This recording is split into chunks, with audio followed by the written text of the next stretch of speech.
Hey, terribly sorry about the delay there. We're getting some odd messaging from Rumble Studios telling me that Rumble hadn't connected. But I've got, as soon as the numbers went up, I said, oh, good, there's more people on. Excellent. Hey, welcome to the nap. Sound check.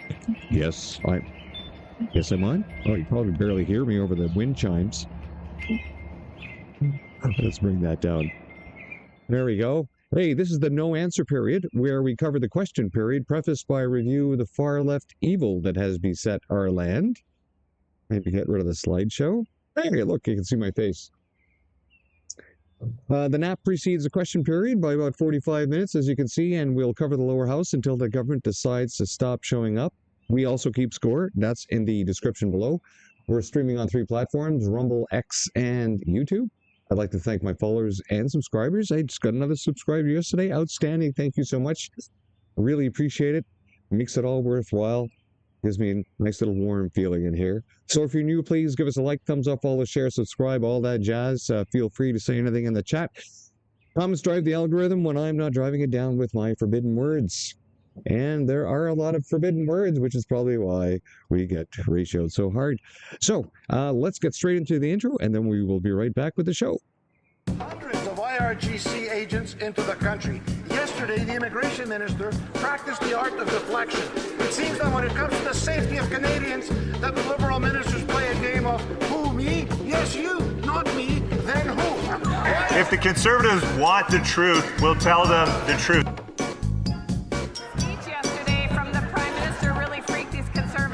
Because they saw the ambition in that speech, and not only did they see it in that speech today, as the Prime Minister stood with the Premier investing in new nuclear to ensure the jobs of today and the future, they know that the youth...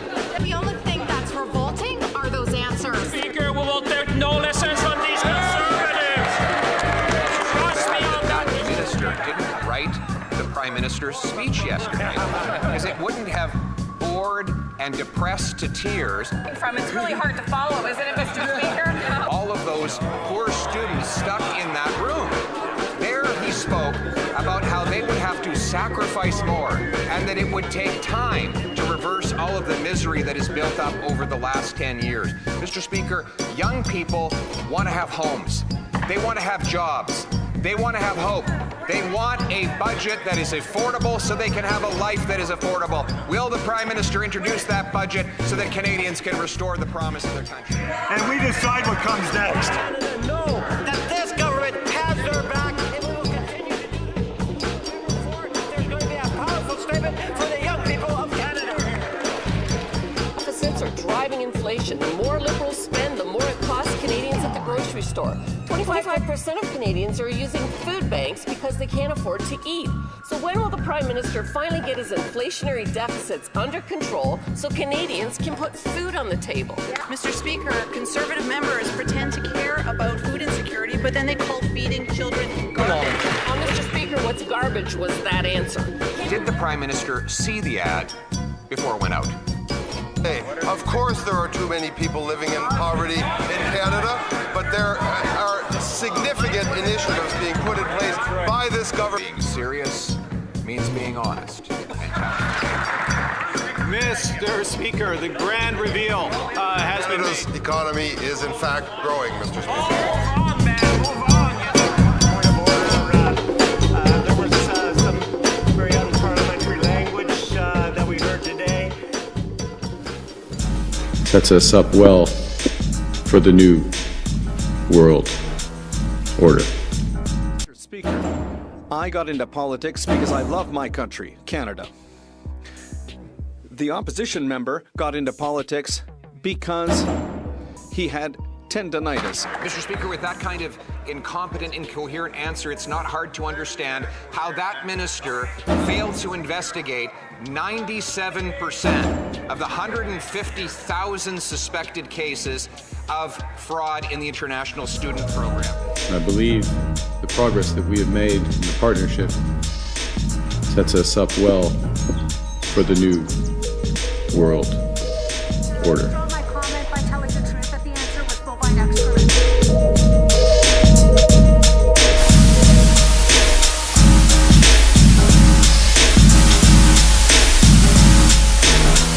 producers produce 2 million vehicles a year. After a decade of their incompetence, that went down to 1.2 million. Now it gets worse, unfortunately, because since this new Prime Minister has taken office, auto exports are down a further 54%. It's a decimation. We've lost the Brampton plant. We've lost Picard. We've lost the Bright Drop facility. We've lost the third shift at Ottawa. And this is all since they announced their so-called new auto policy. When will they realize it's garbage and move to our tariff-free auto pact?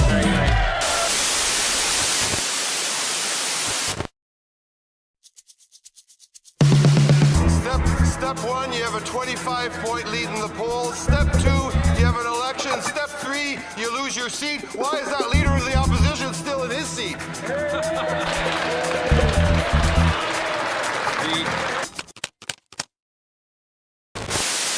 Mr. Speaker, you know what's down? The number of Conservative MPs sitting on that side of the House.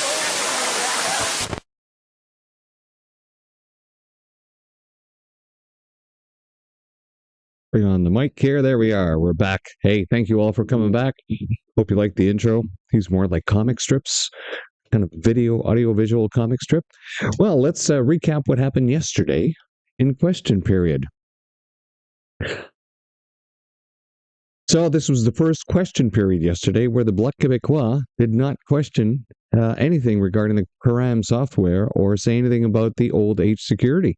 The questions were asked about the impending new public service pay system for workers and retirees, which shows signs of having the same rollout issues as these have been identified in every other country where the same pay software has been used.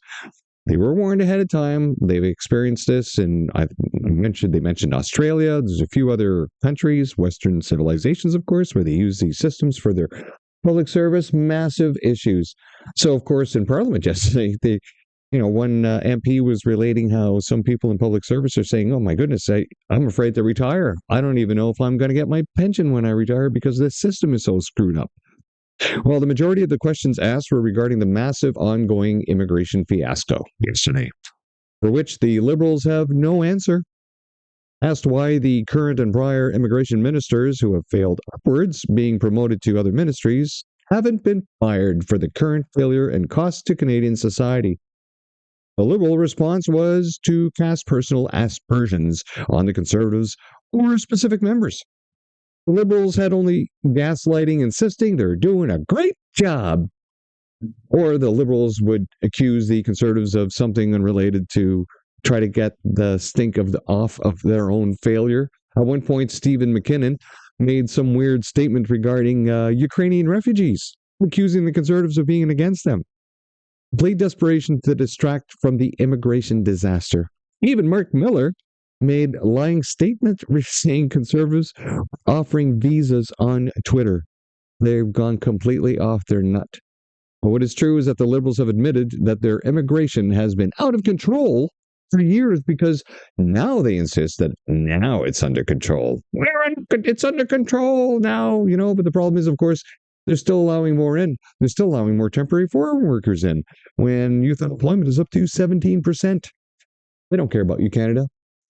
The Liberal government failure to achieve a trade deal a year after making it the major part of their election platform that Mark Carney was the only man who could get the job done.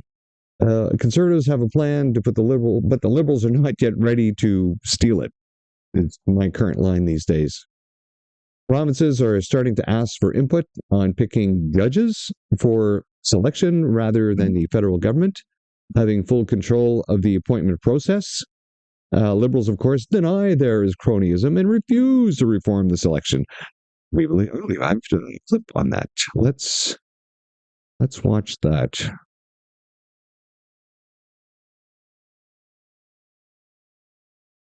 Do I have that? No, I didn't cue that one up. Next one. The Liberal power grab to remove the notwithstanding clause is of great concern to the Bloc, and the Liberals would not stop creating this constitutional crisis. Yet again, it's just another distraction. Adding to the fire hose of chaos, they're like, oh, we need more distractions. People are starting to pay too much attention to the fact that Mark Carney is abusing his office to enrich himself and his friends. So let's create a constitutional crisis. Yeah, let's do that. Well, the French are not impressed. The honourable member for Belleuil-Chambly. Mr. Speaker, we are following what's happening at the Supreme Court very closely this week.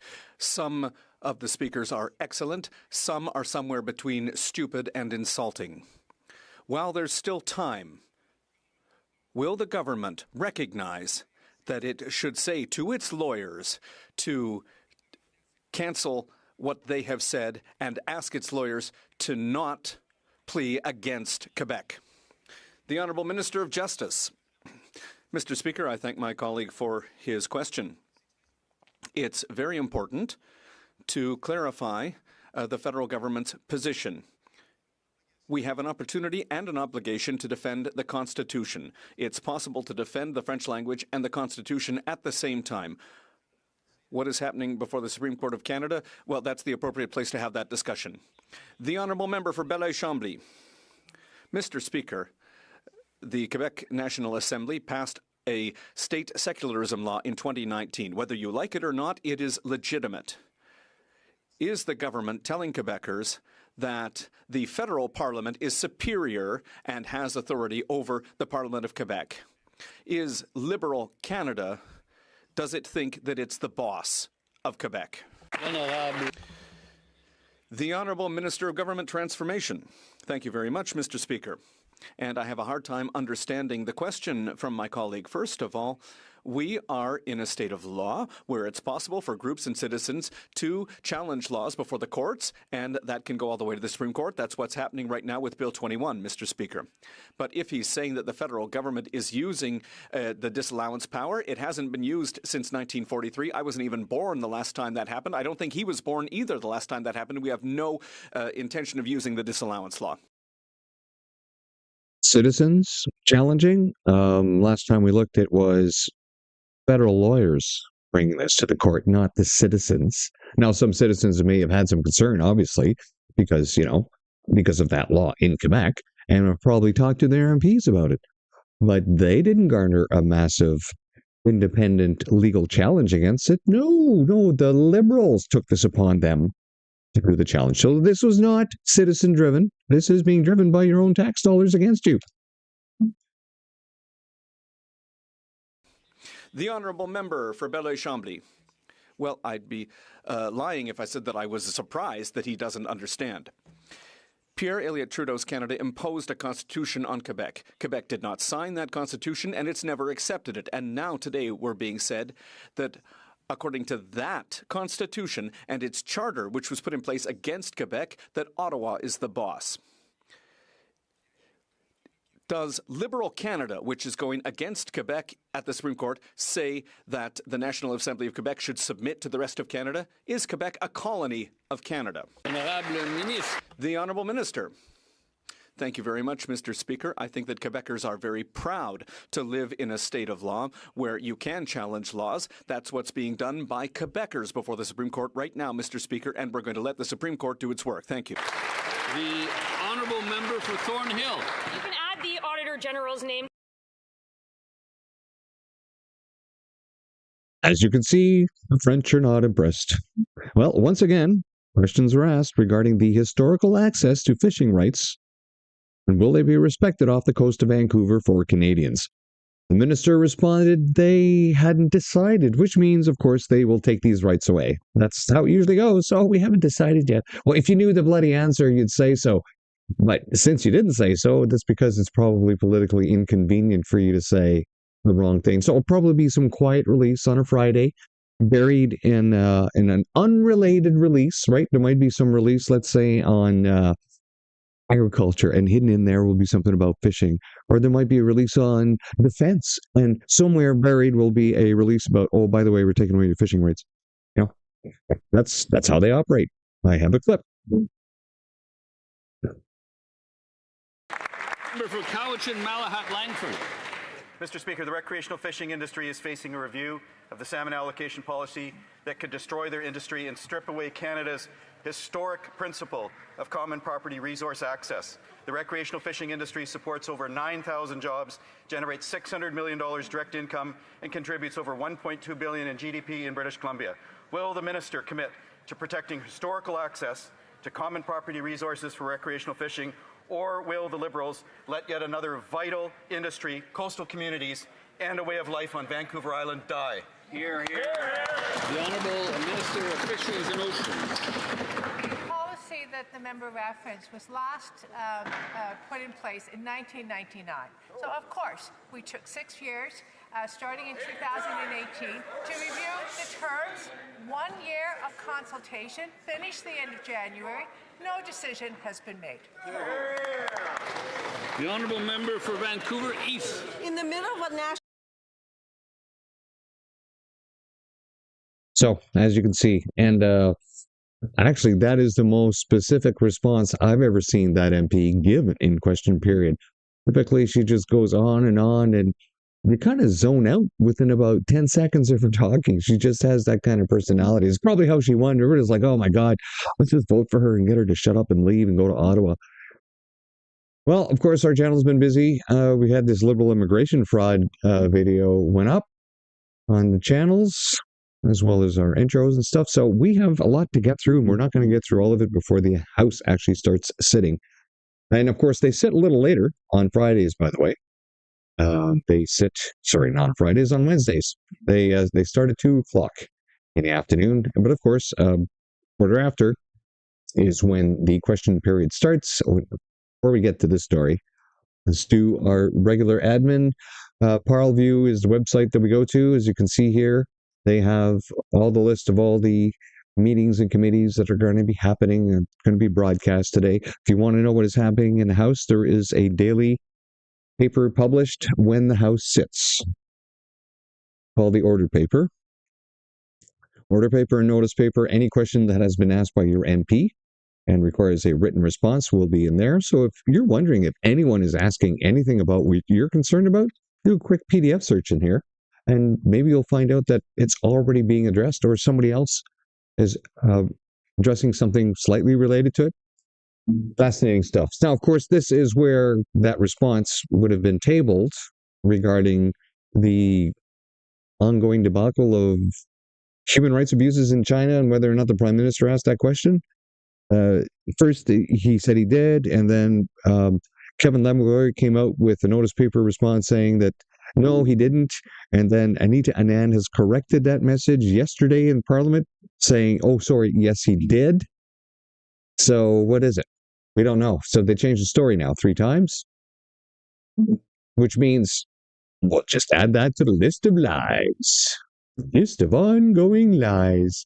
All right, so let's get to this story. Just popped in my box. I'm not surprised that they are doing this. Rebel News, Ezra Levant is saying here, Mark Carney is auditing Rebel News. And he's got some guests there. So let's get to the actual story on their site. There, I can't even believe it. They're not even trying to hide it. He writes, the day after I announced we're going to campaign against Mark Carney in the upcoming by-elections by properly registering with Elections Canada as a third-party group, Elections Canada writes to tell me they're going to audit me last year when we did the same thing. What are the odds that they send that audit threat letter to me on the very next business day after I announced we're going to be criticizing Carney? Remember, these are the people who have no problems using violence to suppress peaceful protests and have gone back to court to fight, twice being found guilty of illegally using the Emergencies Act. So the fact that they are using every power of the state at their disposal to go after any press that they can't control, right? Because they don't take government money at Rebel News. And of course, none of the other mainstream medias are going to do any of this. Now, so they did this to themselves, by the way. And I'm not talking about Rebel News. Because Ezra published a book during the previous election. And there were, 13, 14 other books published at the same time? And they were all pro-liberal. But his was anti-liberal. And his was the only one that they went against. His was the only one that they went against because of his advertisement, because it's set on the cover of Libranos and it looked too much like an election sign and blah, blah, blah. And anyways, found guilty, paid the fine, learned the lesson, registered as a third party last election. They couldn't touch him. So he's doing the same thing again for those 2 by-elections in Toronto, because they had a good campaign against 2 ridings in the last election, and they actually managed to turn them over. So they're probably panicking. Oh my God. Ezra was successful in those 2 other ridings. So he might actually overturn one of these, and we need these for our supermajority, or our supermajority, their slim majority, the only majority, in order for them to have complete authoritarian control over Canada. Right, what are the odds? So they're abusing their auditing powers. They're making it partisan. They're using it for revenge. It's like when they seize personal bank accounts of the truckers in the Freedom Convoy, something Carney personally supported. Don't take my word for it. Read their insane threat letter yourself. Well, let's do that. Let's read this letter. Hello, Lyndon Dunkley. As part of our ongoing efforts to maintain high standards of compliance and financial transparency, Elections Canada conducts compliance audits of the third party's electoral campaign return. This email is to advise you that we have started the audit of the campaign return for Canada for the 45th general election on April 28, 2025. Your role as the financial agent, you are responsible for administering the campaign's financial transactions and reporting those transactions under the Canada Elections Act. Your responsibilities continue until all documents are submitted and reviewed. For more information on the responsibilities of the financial agent, reporting requirements, and supporting documents, refer to the Political Financing Handbook for Third Parties, Financial Agents, and Auditors. Next steps.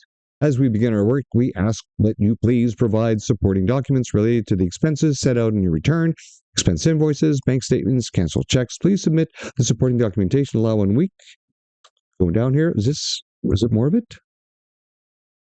Page 1 of 2. Is this? Yeah, all right. Oh, I got this mouse issue. No, I don't have mice in the house. I have the little roller. Good God. Can I get this here? I can't get in there. I have a crappy mouse. Oh, by the way, we're already audited for our third-party group we had last year. Not only did we do the accounting in full compliance with the law, we paid an external elections lawyer to advise us, and then an external independent auditor reviewed our accounting. It was extremely expensive, but we did it to comply. You can see our full audit right here, and here he's posted it. So you can see we're in full compliance, and we have been the whole time, and not a word from Elections Canada in nearly a year. And then suddenly, right after we announced we're going to take another crack at Carney, Elections Canada sends us a threat. This is just political punishment because we're on Carney's enemies list. And get this, for those of you who know about audits, you'll find this shocking. The letter came from a government bureaucrat named Louise QURAM. He's demanding all of our expense invoices, bank statements, and canceled checks to be delivered within 1 week for a campaign we did a year ago. Now, QURAM is obviously just a bureaucrat they've sized on us. I'm sure he's been directed to do this by his boss, Stéphane Perrault, the CEO of Elections Canada, who was appointed by Justin Trudeau. Perrault is the head of Elections Canada, who has done 2 very important things. First, he refused to investigate the 11 ridings that the Chinese Communist Party interfered with in support of the Liberal Party. Canada's dictatorship tampered with our elections, including busing in foreign nationals to participate in candidate selection elections. Perrault also turned a blind eye to manipulation of the Liberal Party's leadership vote, where the majority of ballots were discarded for irregularities. The leadership vote that installed Mark Carney as our prime minister, that was a kind of odd one, wasn't it, right? Mind, even Freeland's own riding voted mostly for Carney and not her. On a hinky. Instead, Perrault spent 5 years and more than $1 million prosecuting me for publishing my book, The Libranos, that criticized Justin Trudeau's corruption. So now Elections Canada is coming for me and Rebel News again.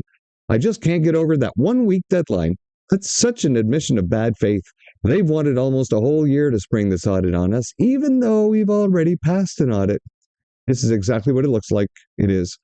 This is Mark Carney's revenge against us for daring to ask questions about him that the regime media won't. This is selective punishment. This is a message to others. Don't you dare cross the Liberals. I need you to help fight back legally. Of course, we've got to pay an accountant to comply with this malicious audit to meet the blah, blah, blah. So, of course, they got there and you can donate. Now, that's the Liberals for you. They will do absolutely everything. And of course, remember, they are already building their mountain of skulls. Over 250,000 Canadians have died as a direct result of their insane policies.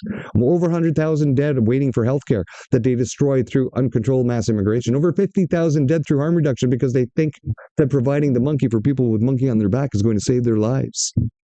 Approaching 100,000 May deaths as part of their eugenics program because they know how much money they can save in the future by just offering people to off themselves as part of healthcare. Okay, folks, there is so much to go through. Now, speaking of elections, Montreal area by-election to use write-in ballots due to dozens of protest candidates, nearly 50 candidates running in April 13 vote Terrebonne. Well, then again, somebody says it's electoral interference. It's not really protest. And they were warned about this from the last election. They talked about this in committee. And what have you done?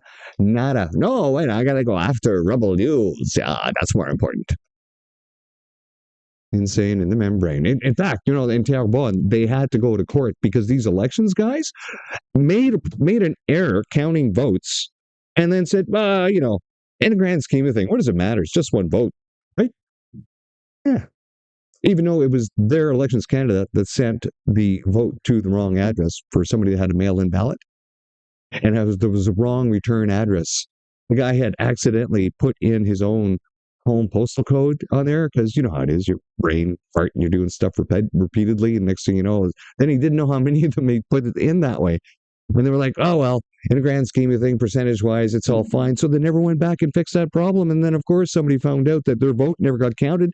And they said, hey, my one vote would have changed this election. And Election Canada was still saying, well, in a grand scheme of things, it doesn't really matter. But apparently, in the grand scheme of things, it does matter to go after independent media.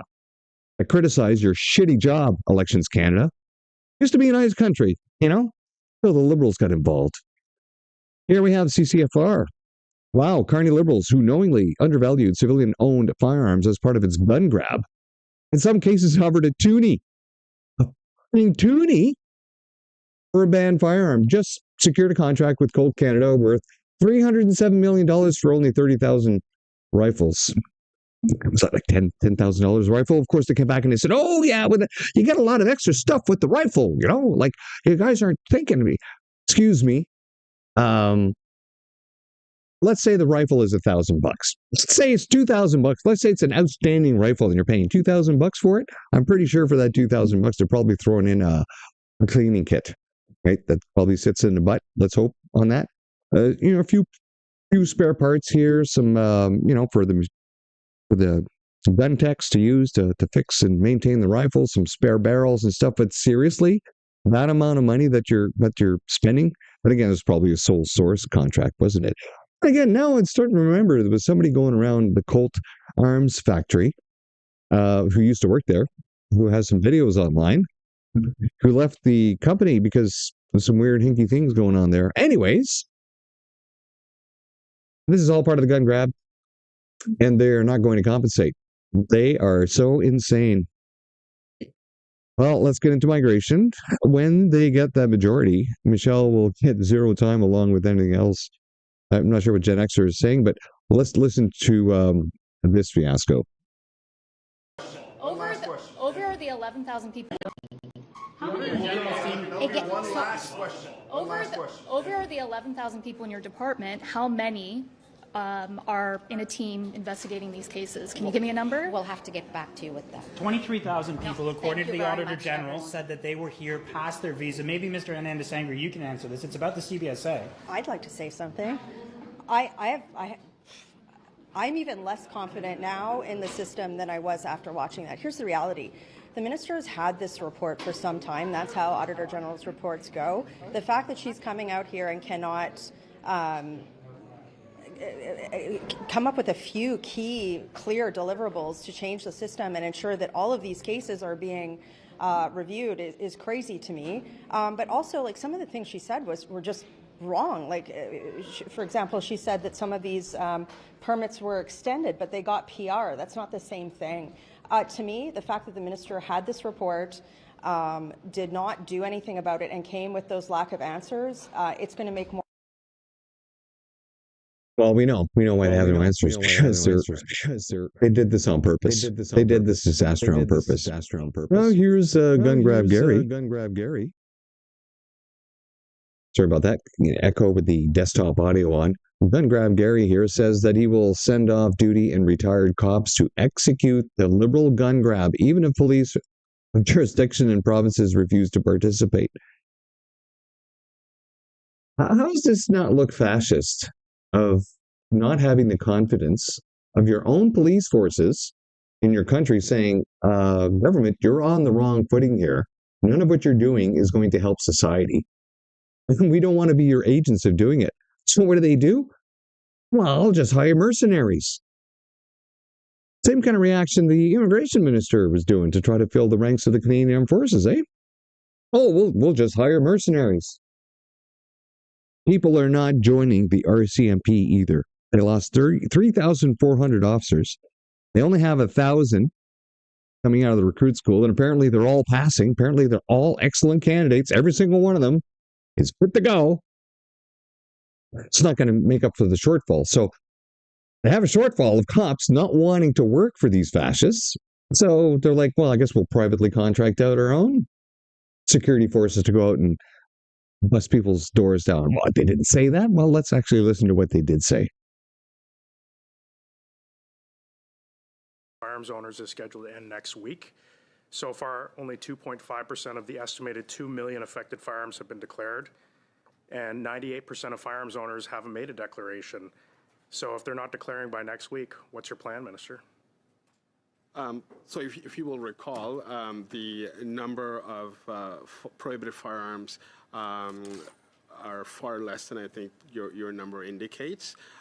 We have over 26,000 individuals representing over 2,000 firearms that have been declared, prohibited firearms that have been declared.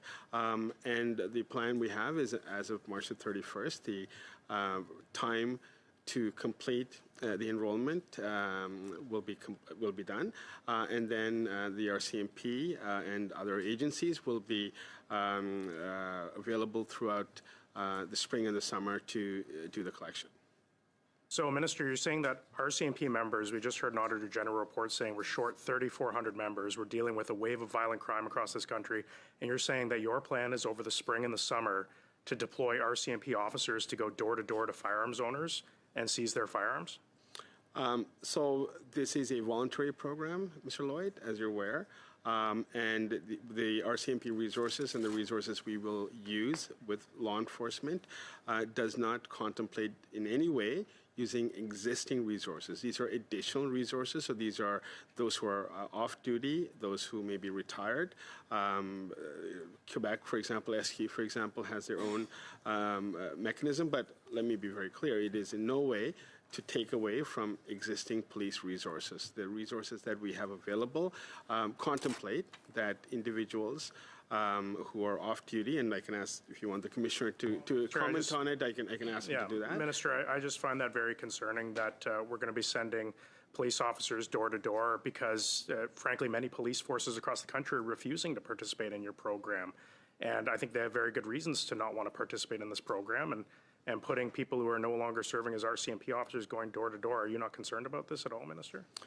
Well, I think you may not understand the full extent of the program, Mr. Lloyd. It's not a door-to-door program. It is a mobile collection will occur, so individuals will be bringing forth prohibited firearms. The people that have declared, Minister? There are people who've declared. What about the people who haven't declared? Well, the program that we have in place is voluntary, strictly voluntary, so they're not compelled to take part in the program, although compliance with the law is not voluntary. And that, as you're aware, as of October the 31st, or 30th of this year, the amnesty that was extended expires. So after that amnesty expires, what's your government's plan for those firearms owners that might still be in possession of these firearms? Every police of jurisdiction will, as you're aware, need to enforce the law. Canada is a rule of law country, one that requires adherence to the law. Minister.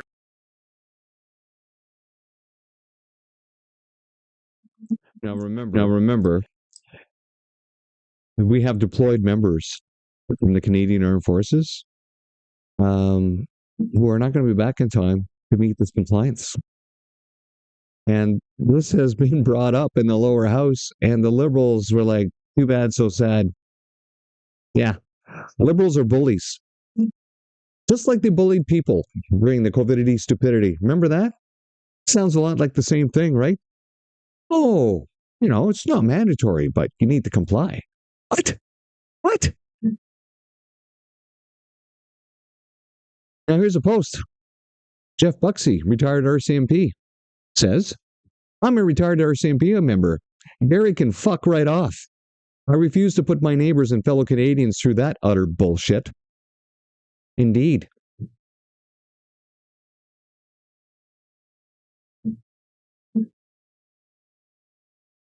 Here we have Anti-Boomer writes, the UN says the entire planet should have unfettered access to our territory. But it explains a lot how and why the NDP out in BC have completely destroyed their province and how the Liberals are on their way to do the same thing to the entire country. Canada's immigration bill may compromise rights. UN committee says, you know what?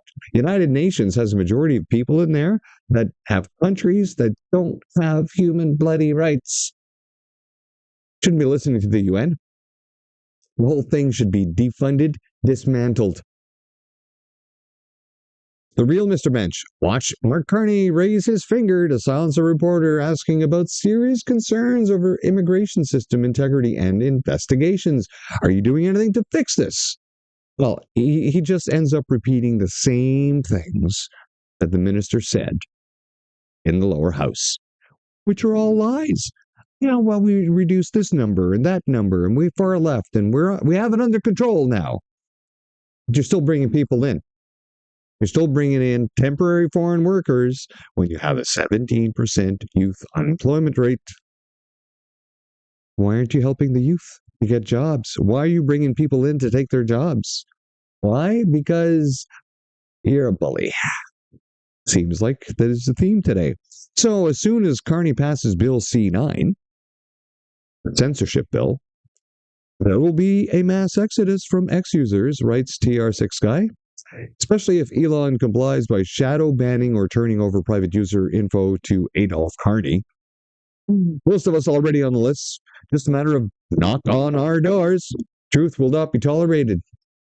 You can see what they did to Rebel News, using the power of the state to go after them, to shut them up, to shut them down. Right, here's a little piece by Canada Info. Let's watch a few minutes of this. I think I'll go make a coffee.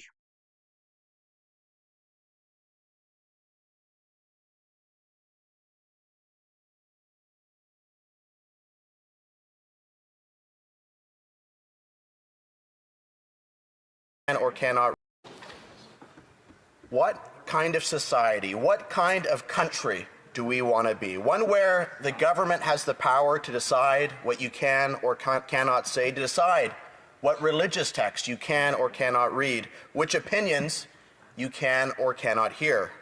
Or do we want to be a country where citizens are allowed to express themselves freely without fear of persecution or intimidation from the state? Where citizens are allowed to voice their opinions, speak their truths, and engage in robust political debate. A nation where we recognize that the price of free speech includes having to occasionally hear things that you disagree with, that are distasteful, that are repugnant, and yes, at times may even contain hate. But that is the price of free speech, isn't it? That is the price of denying government the power to regulate the words that you speak. Or should I say, that is the price of free speech in Canada today. In years and generations past, the price paid to protect this fundamental freedom was much greater, measured not in courtrooms, parliamentary committees, or even, Mr. Speaker, on the floor of this House, but measured on battlefields around the world and the blood spilt and lives lost to defend it. The question of whether to sacrifice some of our freedom to feel more secure, more comfortable is a question, I think, as old at least as Western civilization itself. But it represents a false choice. Our security, our unity, our strength of spirit as a nation exists not in spite of our freedom, but because of it.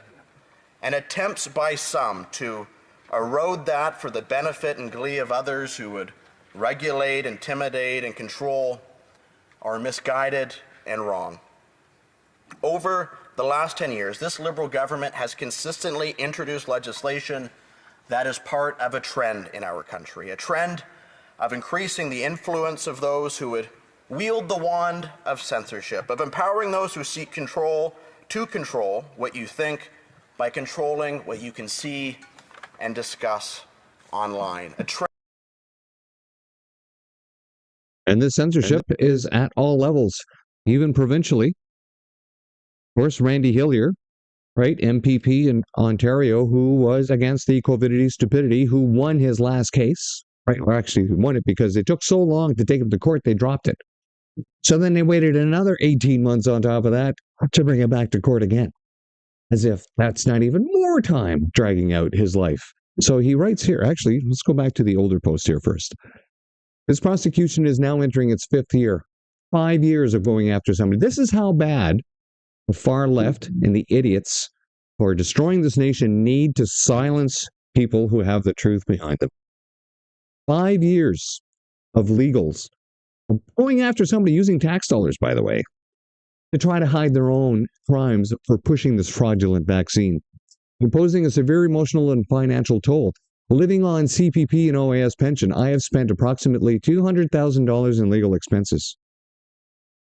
Since 2023, I have largely represented myself, yet the cost of seeking justice against the state remains staggering. It is also important to note the irony of the federal response. The Emergencies Act was enacted because Wellington Street was closed for 4 weeks. Yet the government kept that same street closed for a further 18 months after the trucks were removed. Duh. And of course, they did all that harm to themselves. They shut down all their businesses. Most of them, and they could have made a killing. There were so many people coming into Ottawa. They would have, your businesses would have been saved. No, abuse me harder, Daddy. More spankings, please.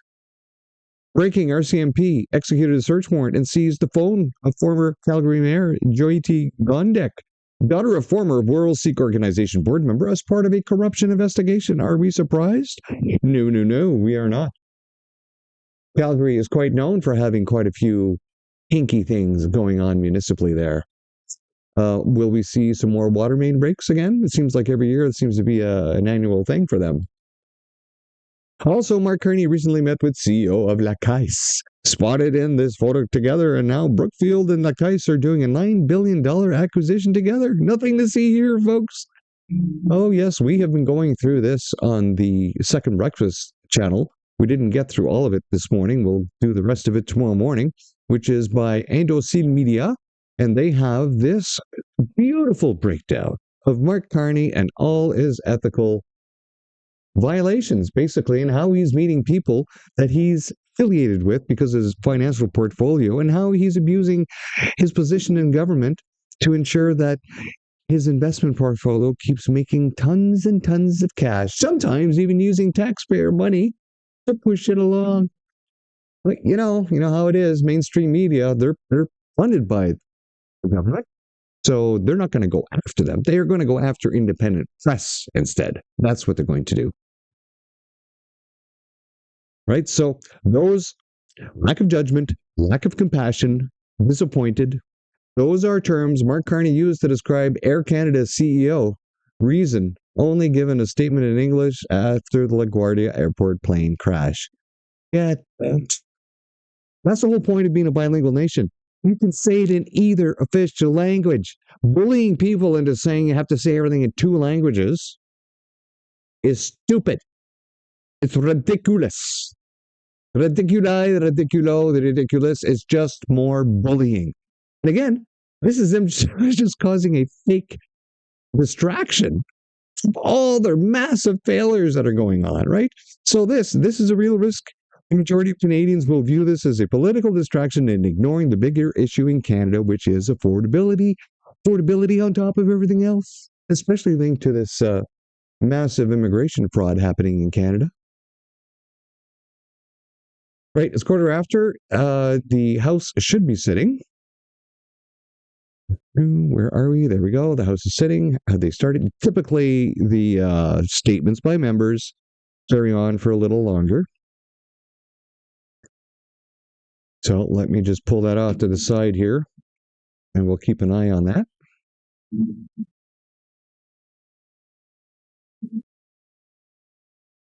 Make sure this is, there we go. Still statement by members. All right.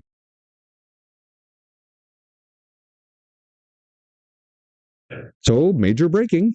Now that First Nations in BC have started taking land title, or talking, well, yes, they are taking land title, they are developing strategy to sell the resources to China, who has already expressed interest. Of course they have.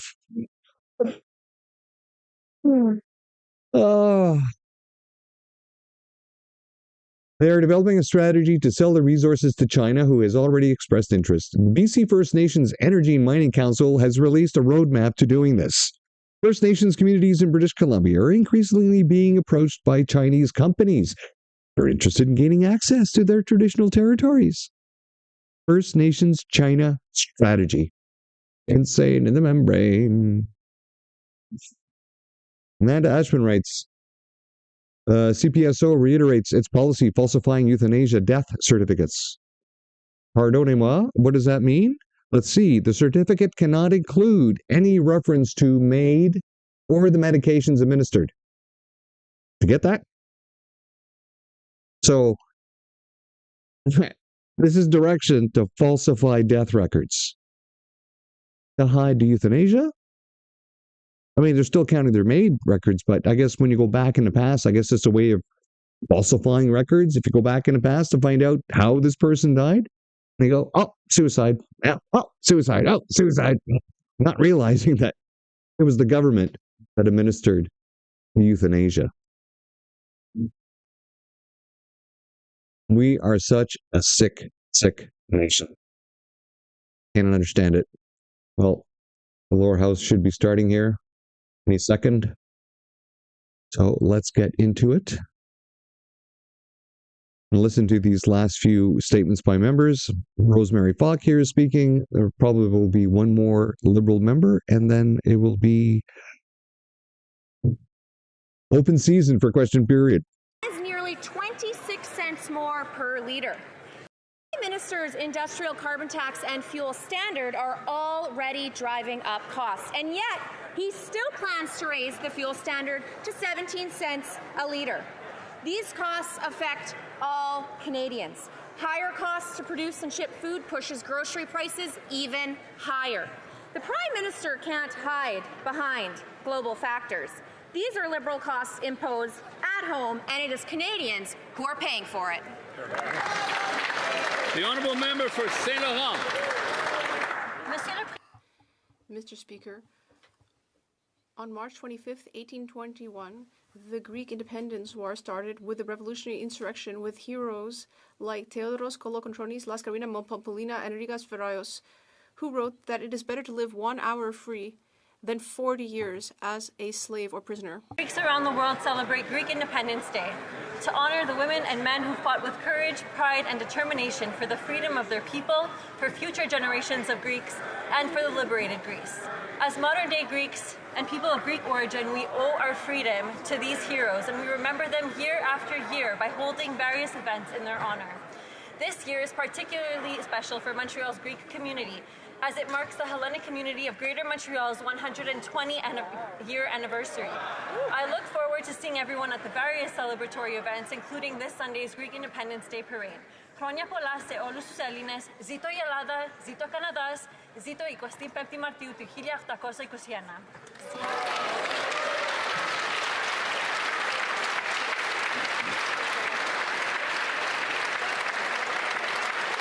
Oral questions, questions orales. The honourable leader of the opposition.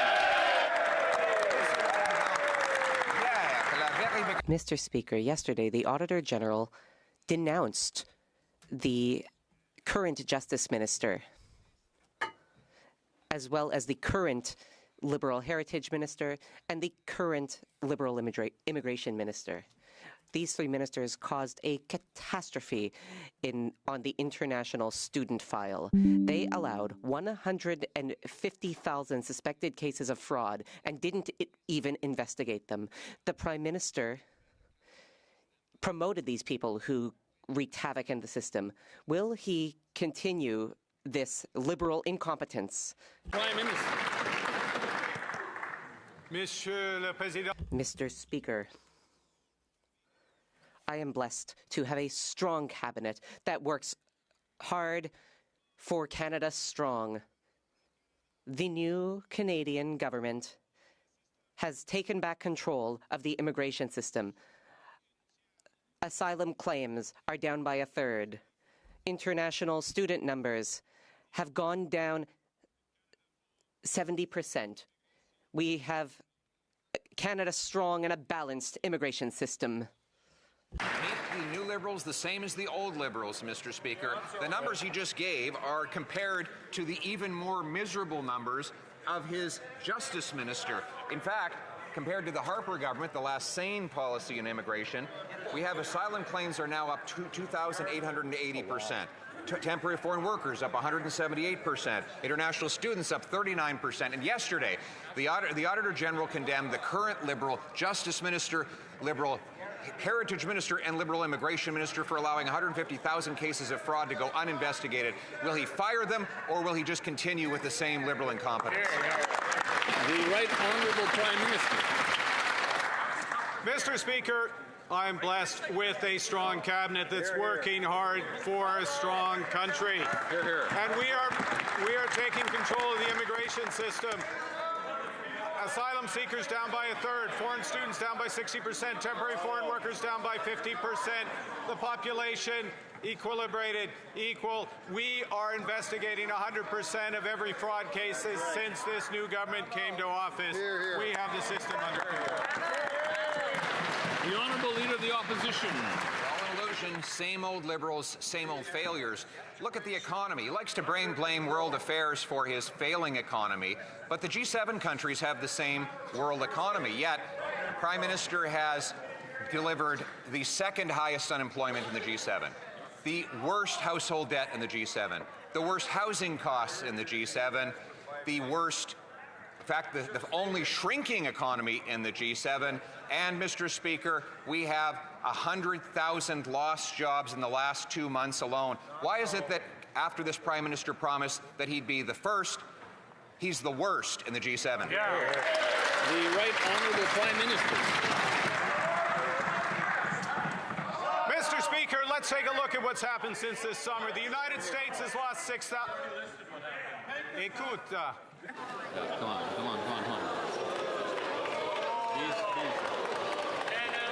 These are important issues. These are important issues we're discussing. And Canadians are watching. The Right Honourable Prime Minister from the top, please. Thank you, Mr. Speaker. Let's look at what's happened to the United States since the summer. They have lost 6,000 jobs. This country's created over 80,000 jobs since August. Let's look at what's happened to wages in this country. They are growing the highest in years, 4%. They're growing twice the rate of inflation. Canadians are getting ahead. Every single month of this government, Canadian wages have grown faster than the rate of inflation. Rents are at a 33-month low. Affordability is the best it's been in over a decade. The Honourable Leader of the Opposition. Well, Mr. Speaker, I guess for those people who stash their cash in tax havens, you've never had it so good and so affordable. Tell that to the single mothers walking down the grocery aisle. Or let's talk about jobs. He compares it to the United States. When you do an apples-to-apples comparison of unemployment, it is 1.3% higher in Canada than it is in the U.S. In fact, Canada has the second highest unemployment in the G7, the worst grocery price inflation in the G7, the most unaffordable housing in the G7, the worst household debt in the G7. Mr. Speaker, he promised we'd be first, so why is he the worst? The Right Honourable Prime Minister. Mr. Speaker, we have the lowest debt burden in the G7. We have the lowest deficit in the G7. We have the highest best credit rating in the G7. What is this government doing? It's putting it into action with a defense industrial strategy that'll bring $500 billion of investment, with an auto strategy, with an electricity strategy, with the climate competitiveness strategy, with a housing strategy. We are moving forward. We're investing in this country, the second best country in the world for foreign direct investment. We are moving forward. Come join us. Hear, hear. The Honourable Leader of the Opposition. Strategies and imaginary promises will not pay the bills or fill the tank. We all know that global oil prices have gone up, but that does not explain while in Canadian dollars and in liters, Americans pay $1.46 a liter at the pump, while Canadians are paying $1.70, 26 cents higher per liter at the pump because of this Prime Minister's anti-energy policies and his newly renamed carbon tax, the Clean Fuel Standard. Will he get rid of these policies and get rid of that tax so Canadians can have some relief at the pumps? The Right Honourable Prime Minister. Mr. Speaker, I know the member opposite was not here in the spring.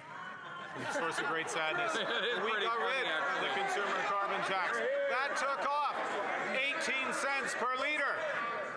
That took off 18 cents per liter.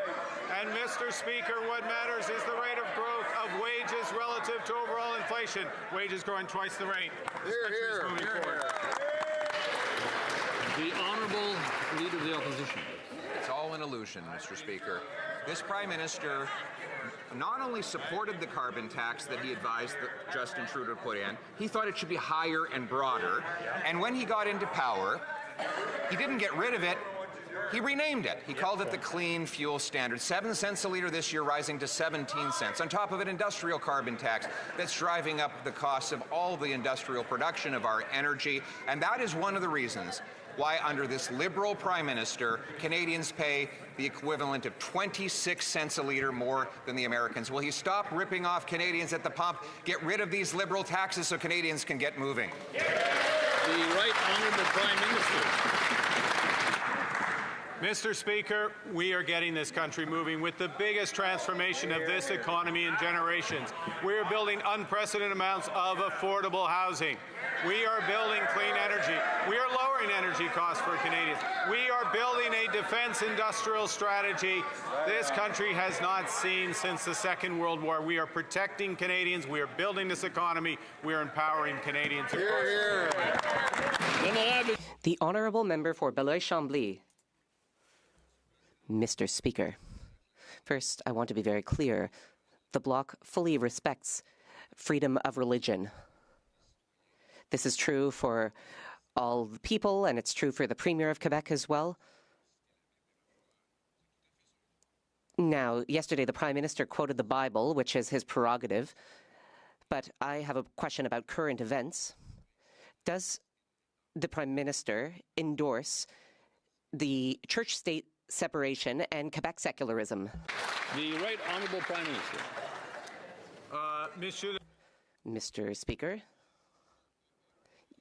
true, yesterday, alongside the opposition leader and members of the NDP and the leader of the Green Party and the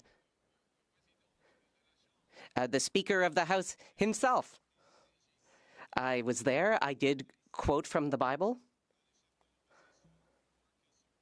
And I also quoted from Marcus Aurelius, like the opposition leader, because he came up with some universal principles, virtues, values, examples of virtues, examples of determination, and of course,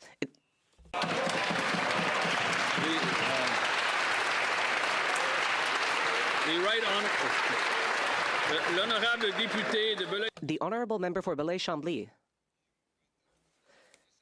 The first word was yes, so I guess that's clear. I assume that, like us, the Prime Minister believes that politics and religion should be different. There's the public sphere and the private sphere, and the religion should not interfere in state decisions. Could the Prime Minister then explain why his government asked Crown attorneys to oppose a bill duly passed by the Quebec Parliament which would ensure church-state separation? Why is he spending millions of taxpayer dollars, including Quebec taxpayer dollars, on this fight? The Right Honourable Prime Minister, Mr. Speaker, that's a fundamental question. The member's question has to do with the Charter of Rights and Freedoms. It is the responsibility of the federal government to defend that charter. There is a process going on right now at the Supreme Court. We will await the result. The Honourable Member for Belay-Chambly.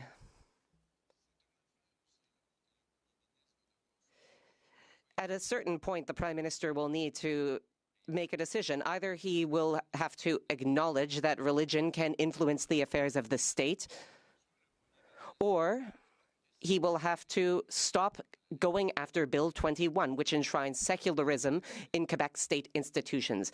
The Prime Minister cannot say two contradictory things. At a certain moment, he will need to decide and give some answers.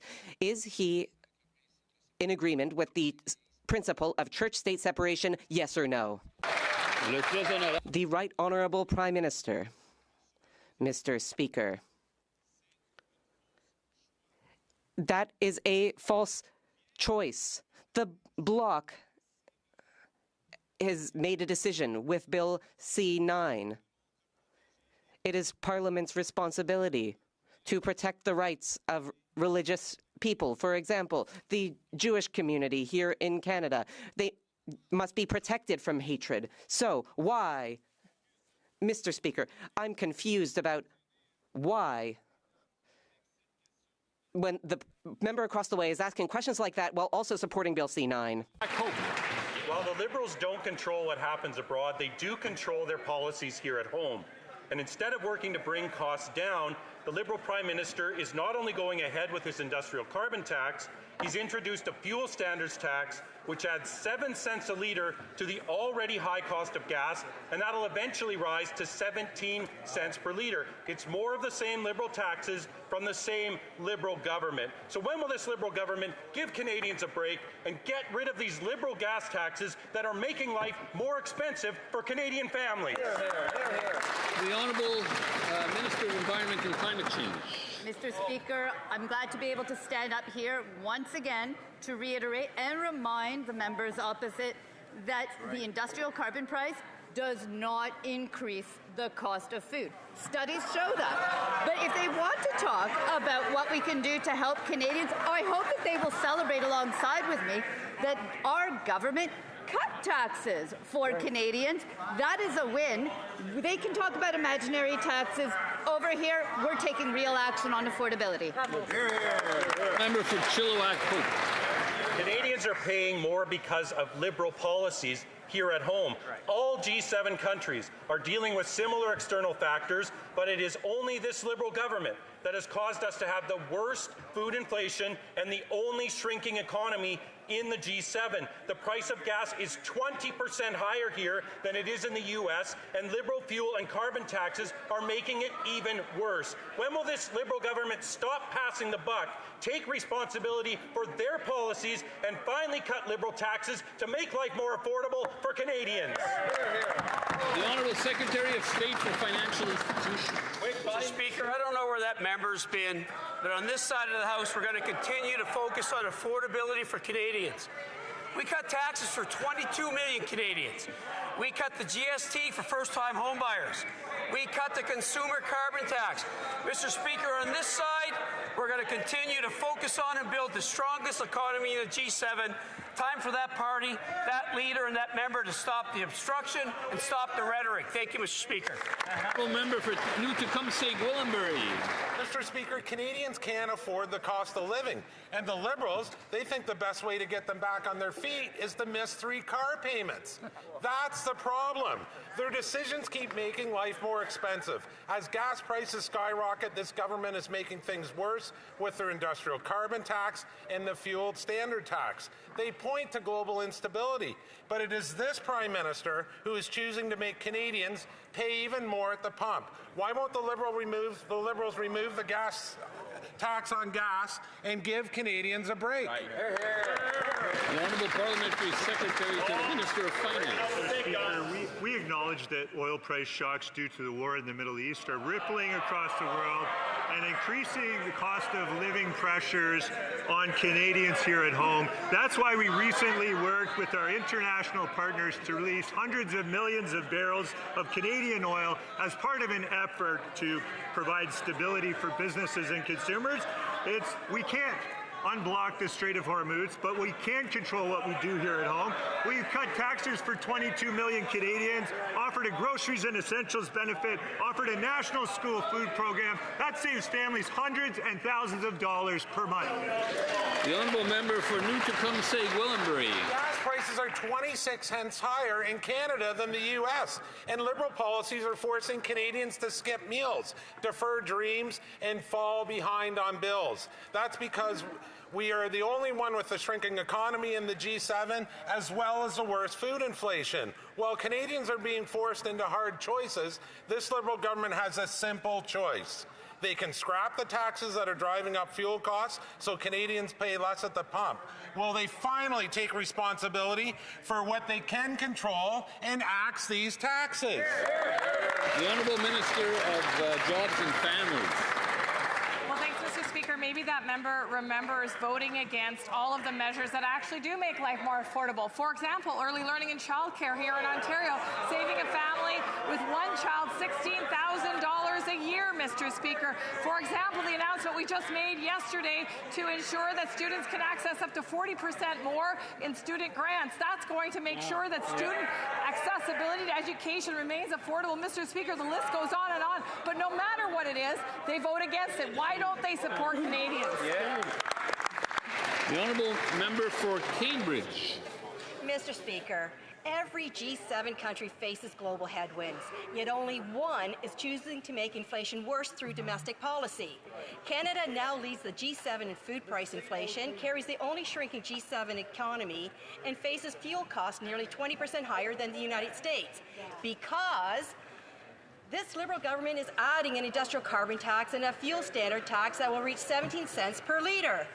If the Prime Minister cannot name a single G7 country that is following this declining trend, what justification does this one have for doubling down this failed path? The Honourable Minister of Artificial Intelligence and Digital Innovation. Mr. Speaker, will they continue to talk down this economy, talk down our workers? We are building it up. Why? Because we have a plan.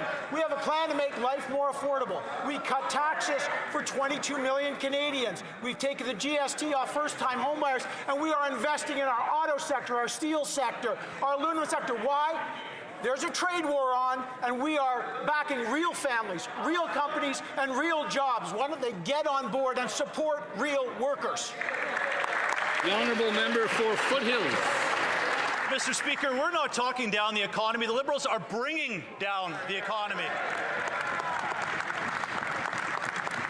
But a recent survey showed that 84% of farmers think this Prime Minister is an epic failure.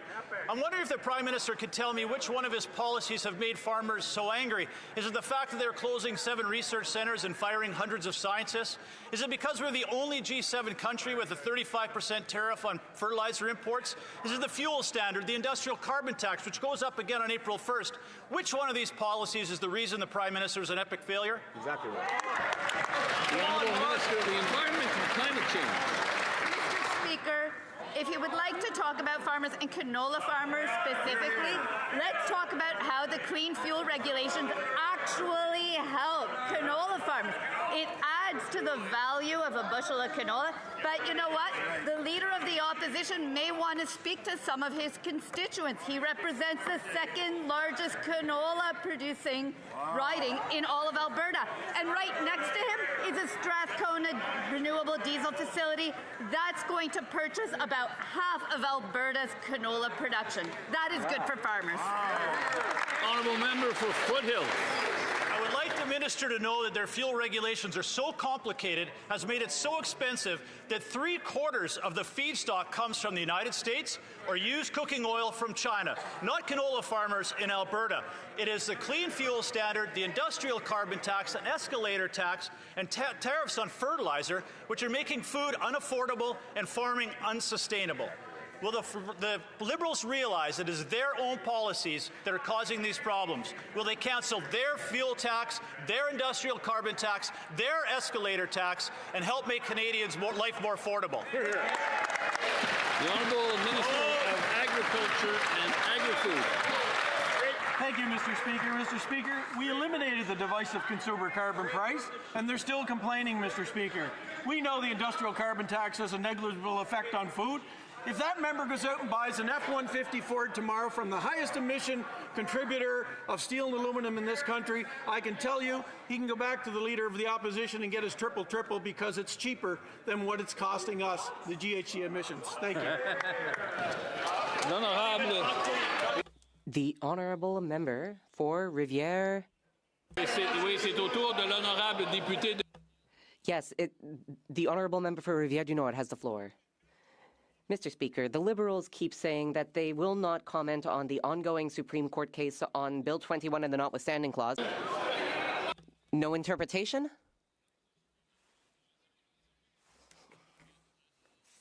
Okay.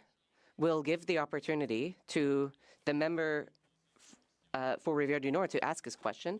The Honourable Member for Rivière du Nord. Mr. Speaker, the Liberals keep saying that they will not comment on the ongoing Supreme Court case on Bill 21 of the Notwithstanding Clause. However, the weekend before the Terrebonne by-elections, they will hold their convention in Montreal, and the very first resolution to be debated would be a federal veto on all provincial legislation invoking the Notwithstanding Clause before exhausting all other options. It's the very first resolution at the top of their agenda. The Liberals may not want to talk about the work of the Supreme Court, but at a certain moment they will have to vote on their own resolution. So how will they be voting? I don't know if it has to do with the federal government. We're talking about a specific political party. We're talking about political party delegates at a Montreal convention. I will allow the member, however, to ask his second question.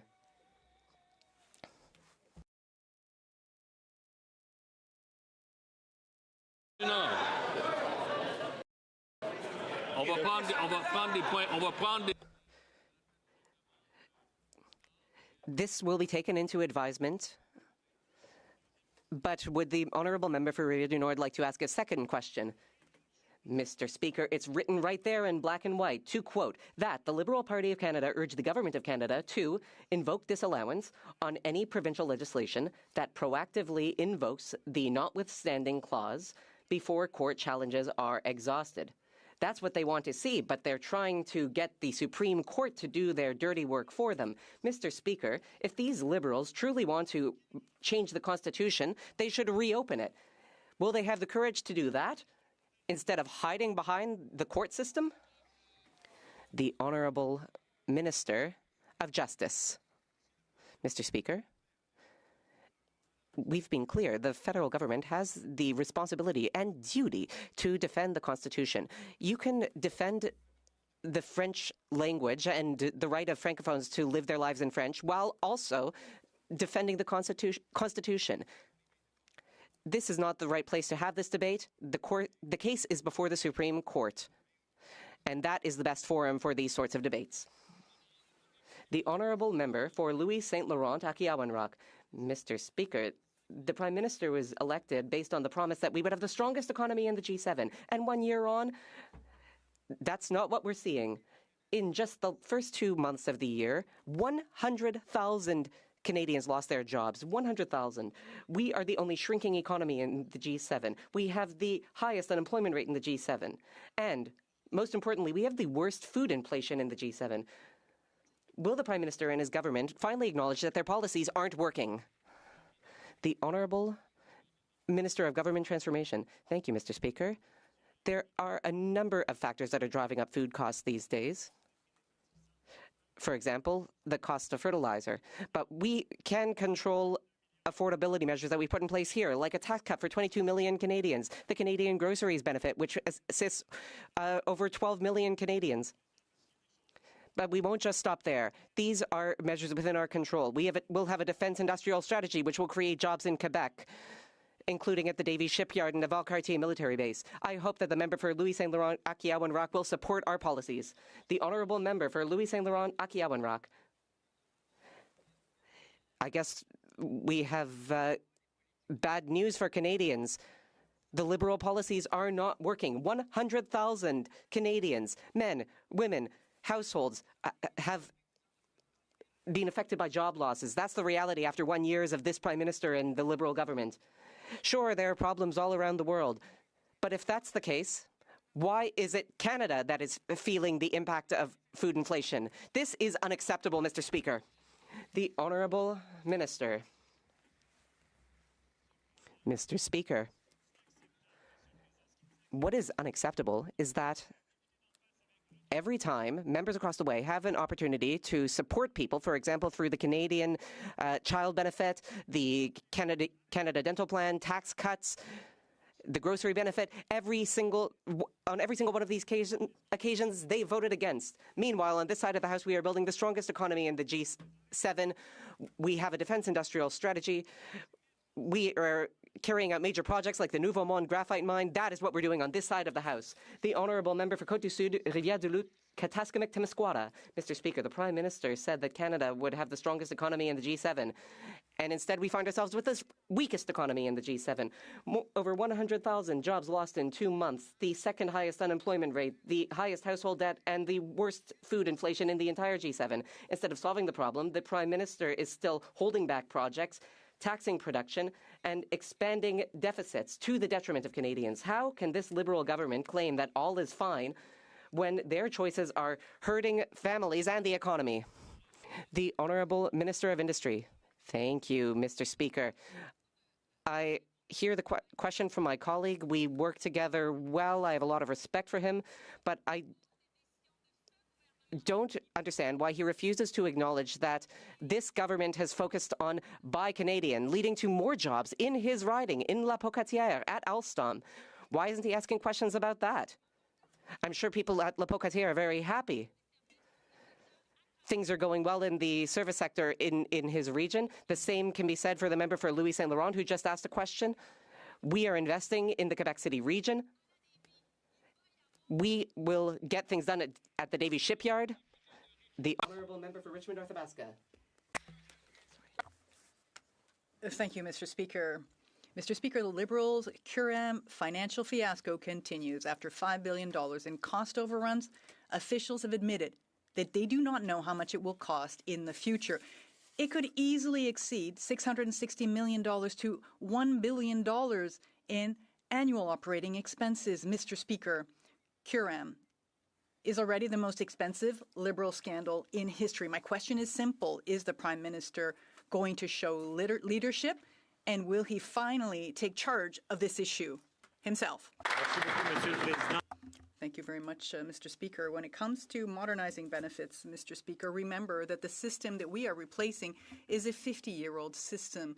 Our old age security benefits for seniors depended on it, and it was imperative for us to make this change. What I'm noticing is for 7.7 million seniors, they are receiving their payments in time, and we are addressing the backlog month after month.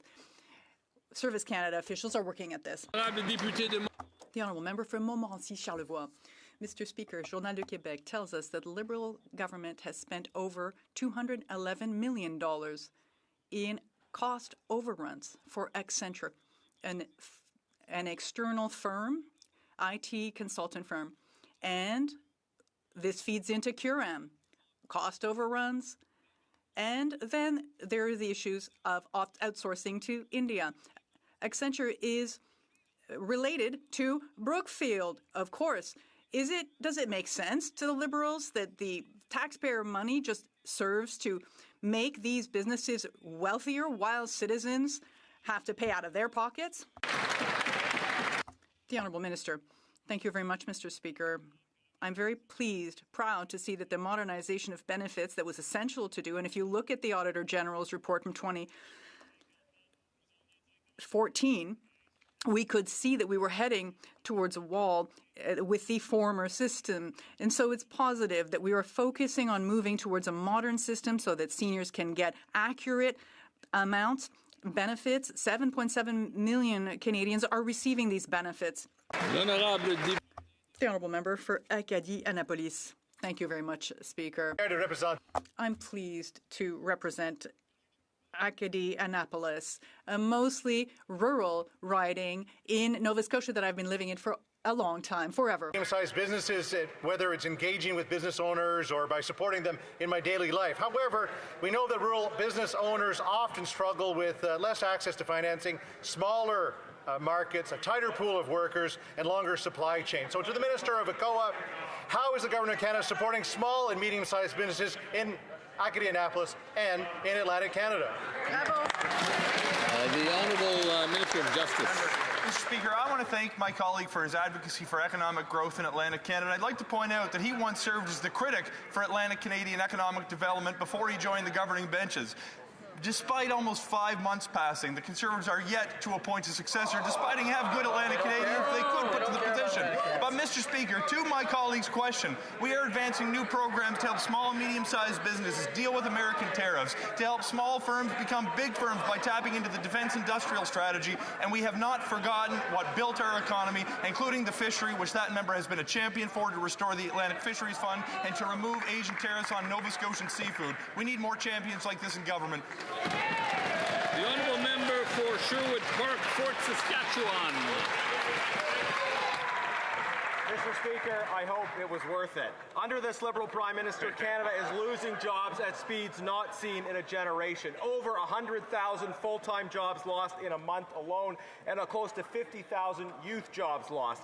In the G7, we have the only shrinking economy, the second highest unemployment, the highest household debt, and the highest food inflation. The Liberal rhetoric simply does not match the reality. Why can't they recognize the problems that their policies are causing and adopt the Conservative jobs plan? The Honourable Minister of Jobs and Families. Thank you, Mr. Speaker. I don't know what the Conservative job plan is because they vote against every single thing, including the things that unions have saying they need. We're investing in skills training for young people, Mr. Speaker, and we are moving forward with a defense industrial strategy that's creating 125,000 jobs. The major projects are estimated to support over 60,000 jobs, and we are ensuring that workers have the training they need. These are all things that the Conservatives fight against. So what exactly is their job strategy? Do nothing? The Honourable Member for Sherwood Park, Fort Saskatchewan. Mr. Speaker, we released a detailed jobs plan in the fall. This Liberal government's approach is clearly failing. Over 100,000 jobs lost. They talk about major projects. They haven't approved a single major project. Now, Canadians at home are experiencing the catastrophic impacts of Liberal policies. They promised to trade when they haven't delivered it. The industrial carbon tax remains in place. Objectively, we are shedding jobs at rates not seen in a generation. Will they stop patting themselves on the back and actually recognize the challenges Canadians are facing? The Honourable Minister of National Defence. Mr. Speaker, here are a few facts for the member. Joint support ships, 3,500 jobs. Arctic and offshore patrol ships, 2,300 jobs. Remotely piloted aircraft system jobs, 700 annually. River-class destroyers, 5,250 jobs. Logistics vehicle modernization, 1,000 jobs. Armored combat support vehicles, 1,650 jobs. Mr. Speaker, this list goes on and on and on. The Honourable Member for Mission, Matsqui, Abbotsford. Speaker, the Prime Minister promised Canadians the strongest economy in the G7. Instead, Canada now has the only shrinking economy and the second highest unemployment. We've lost over 100,000 jobs since January this year, and many of our small businesses are going to the United States. Other countries are dealing with the same problems and same global pressures. Will the Prime Minister admit his policies are failing Canadians and outline why our economy is the worst in the G7? The Honourable Secretary of State for Labour. Mr. Speaker, since September, Canada's economy created 80,000 jobs. Because we know in times of global uncertainty, we need to invest, Mr. Speaker. That is why we've made the largest infrastructure investment in Canadian history, Mr. Speaker. We're building big, we're building bold, and we're building now, Mr. Speaker, with Canadian steel, Canadian lumber, Canadian unionized workers, Mr. Speaker. We're laser focused on creating jobs, good jobs in the skilled trades, good jobs for the future generations. Mr. Speaker, when will the Conservatives get on board? The honourable member for Mission Matsqui Abbotsford. Mr. Speaker, I don't think the gravity of the situation is hitting the government appropriately. In the last 2 decades, Canada has lost 100,000 entrepreneurs, but our population has gone up by 10 million people. Since 2019, there's been a 19% increase in business exits with only a 5% increase in new businesses. Nothing this government is doing is helping our entrepreneurs, our job creators. When will this government reverse its horrible economic policies and get out of the way so businesses can thrive? The Honourable Minister for Women, Gender Equality, Small Business and Tourism.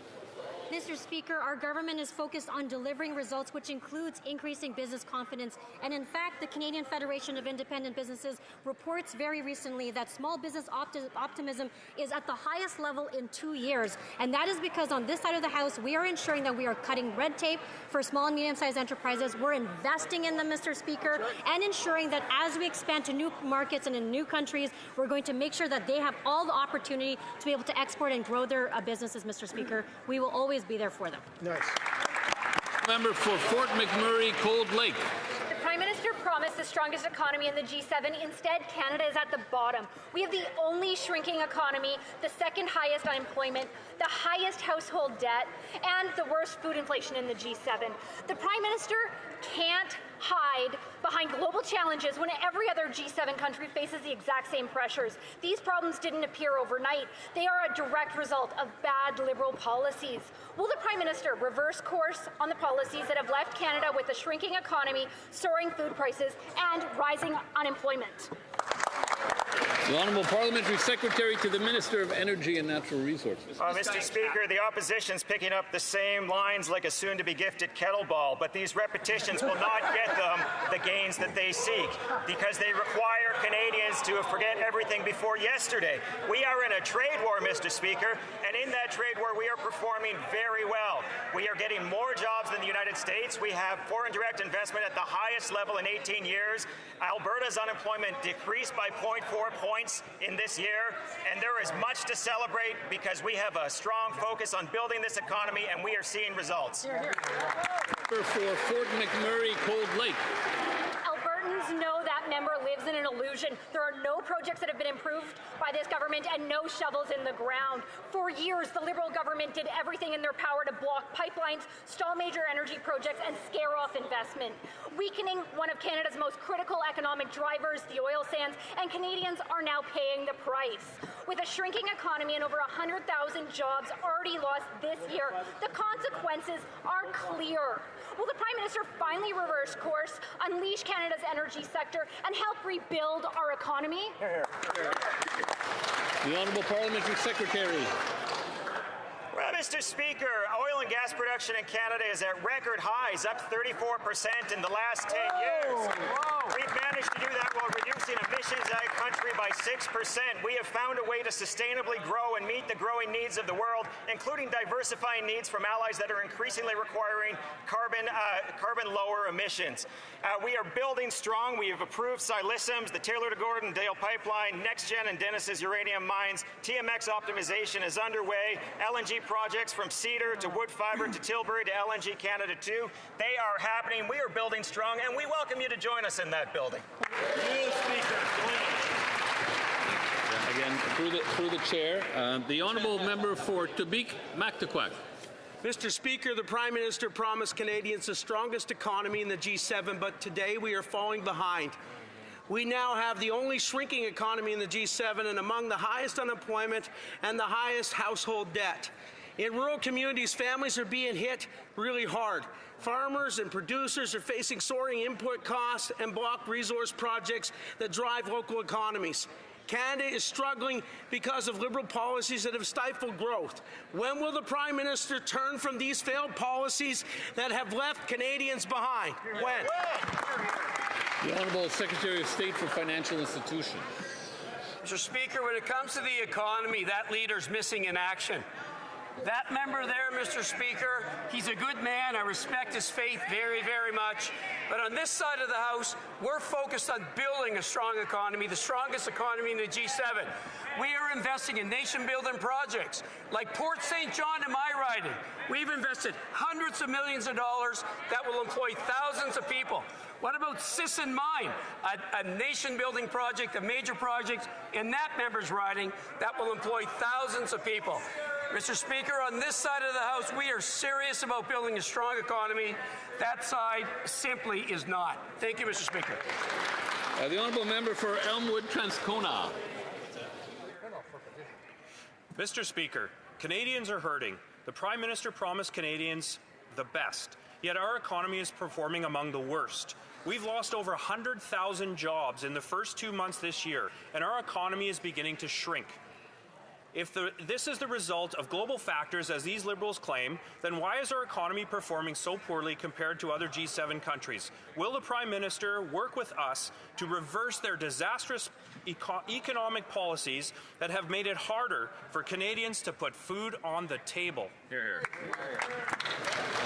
The Honourable Minister for Northern Affairs and Arctic Affairs. Mr. Speaker, we're making life more affordable, not just in big cities, but across Northern and Indigenous communities.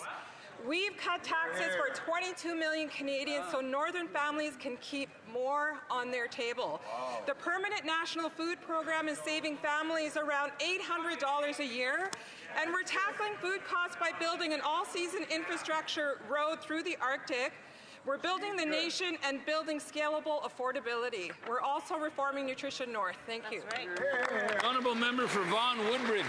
The Prime Minister's rhetoric is completely disconnected from reality. He says Canada would be the best economy in the G7, yet he's delivered the worst. 100,000 jobs gone in 2 months. And here's Canada's G7 record. The only shrinking economy, the highest food inflation, the highest household debt, the second highest unemployment. He continues to point to global pressures, but every other G7 country is facing the exact same problems, yet their economies are growing and ours are shrinking. This is a domestic failure made in Canada by this Liberal government. When will they reverse their economic policies that are failing Canadians? Minister of Artificial Intelligence and Digital Innovation. Mr. Speaker, the opposition wants to close their eyes and have a fantasy that the trade war will go away, that the tariffs will go away. Doesn't work like that. You got to have a plan. You got to invest in your workers. You got to invest in affordable housing. You got to invest in national defense. You've got to invest in Canadians and their workers, auto parts, like we're doing with federal economic development, many in Conservative ridings. Mr. Speaker, let me boil it down simply. They got to believe in Canada, buy in Canada, and build in Canada. They got to try that. The Honourable Member for Madawaska-Restigouche. Mr. Speaker, accelerating housing is key to improving affordability, and this is why Build Canada Homes is working with partners across the country to launch more housing projects. Last week, I had an opportunity, along with my colleagues, to take part in an announcement to present excellent news to the people from New Brunswick. I'd like to ask the Minister of Housing and Infrastructure to inform the House about this recent housing announcement in New Brunswick. Thank you, Mr. Speaker. The Minister of Housing. Thank you to the Honourable Member for the question. We do have good news in New Brunswick. Through Build Canada Homes, we are working with partners to deliver 1,200 affordable housing units and potentially up to 1,500 affordable housing units. These projects will be ready to break down ground soon, and nearly half will use modern construction methods to speed up delivery. Together with our partners, we are building more homes for all Canadians. Member for Elgin, St. Thomas, London South. Thank you, Mr. Speaker. No community in this country will be protected from hate with legislation that threatens to imprison them for deeply and sincerely held religious beliefs. But that's precisely what Bill C-9 is going to do, a bill the Liberals are forcing to a vote today, despite the cries of millions of Canadians from multiple faiths and civil society groups that this bill will violate their civil liberties. It may appease some people like the Minister of Identity and Culture, who believes you need a black highlighter to read a holy text, but for most Canadians, they want the freedom to live out their beliefs. Will the Liberals do the right thing and reduce this divisive and toxic bill to the rubble bin where it belongs? The Honourable Minister of Justice. Mr. Speaker, one of the member's colleagues from Windsor included in her flyer those same tired talking points, and the Windsor Star spoke to some of her constituents who said that her flyer was divisive and inflammatory, was insulting to their intelligence, and that they were more concerned with the misinformation from the Conservatives than the content of the bill. Bill C-9, the Combating Hate Act, is designed to protect religious freedoms, to ensure people of faith can practice within their community of faith without fear of intimidation or obstruction, and to make sure that we recognize the moral culpability when a person is targeted for a crime on the basis of their identity. That is good policy that will keep Canadians safe. Honourable Member for Elgin, St. Thomas, London South. Mr. Speaker, I'm glad the Liberals are getting their money's worth with their media bailout, but that doesn't eliminate the many concerns that Canadians have raised across this country. The Liberals say when these civil liberties concerns are put at their feet to just trust them, that they won't violate Charter rights because the Charter protects those rights. Yet last week, that very Attorney General appealed the Federal Court of Appeal decision that was ruling the Emergencies Act was unlawful, that this government, despite the promises of Justin Trudeau, did violate the constitutional rights of Canadians. If they truly are serious about protecting these rights, why won't they drop their appeal and drop C-9? The Honourable Minister of Justice. Mr. Speaker, it seems the Conservative strategy when they lose an argument is to blame the media and throw spaghetti at the wall to see what sticks. Let's actually talk about the facts. Bill C-9, the Combating Hate Act, from inception was designed to protect religious freedoms, to combat hate crimes that were taking place in this country, to protect the ability of the Jewish community to go to their synagogues and the Muslim community to go to their mosques and Christian communities to go to their churches, to ensure people could pray freely without fear of intimidation or obstruction. We heard loud and clear, people are sick and tired of hate crimes in this country, and they want their government to do something about it. The Conservative option is to send out fundraising emails. The Honourable Member for Sarnia, Lambton, the Kedgewanon. Well, Mr. Speaker, the Emergency Measures Act has been ruled unlawful by the courts twice. The Liberals violated the charter rights of Canadians by freezing their bank accounts when the threat of a national security threshold was never met. They've wasted millions of dollars of taxpayer money, and now they are appealing this court decision for a third time. With an affordability crisis and a jobs crisis, will the Liberals quit wasting taxpayer monies on something that the courts have ruled twice is unlawful? The Honourable Government House Leader.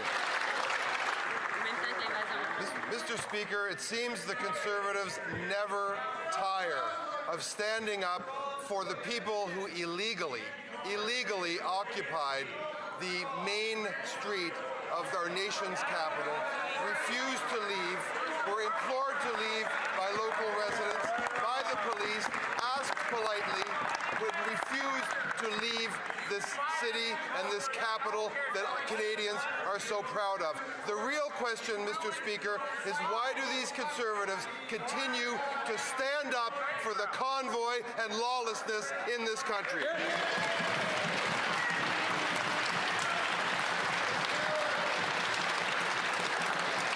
The Honourable Member for Avalon. Mr. Speaker, Newfoundland and Labrador are strategically located to bolster Canada's defence strategy. Our new government is committed to spending 2% of GDP on defence this year and 5% by 2035. My question is very simple. Will Newfoundland and Labrador have an opportunity to play a role in the defence strategy?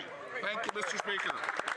Honourable Minister of Fisheries and Oceans. Speaker, my colleague from Newfoundland and Labrador is completely right. Our province is made for this moment. And that's why I was proud last week to announce a federal investment of $16 million in Newfoundland and Labrador companies to build a stronger industrial base for defence manufacturing in our province. That means good jobs for Newfoundlanders and Labradorians, to build more of what Canada needs at this time, to stay strong, secure and sovereign. The Honourable Member for Nanaimo Ladysmith.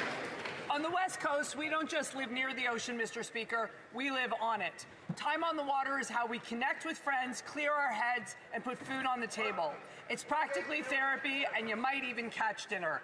But now the Liberals are putting 9,100 jobs and a $1.76 billion industry at risk with proposed changes to the salmon allocation policy. So I ask, will this East Coast minister show respect for our West Coast way of life by committing right now to maintain priority for public fisheries and certainty of public access to salmon to feed our families? Honourable Minister of Fisheries and Oceans.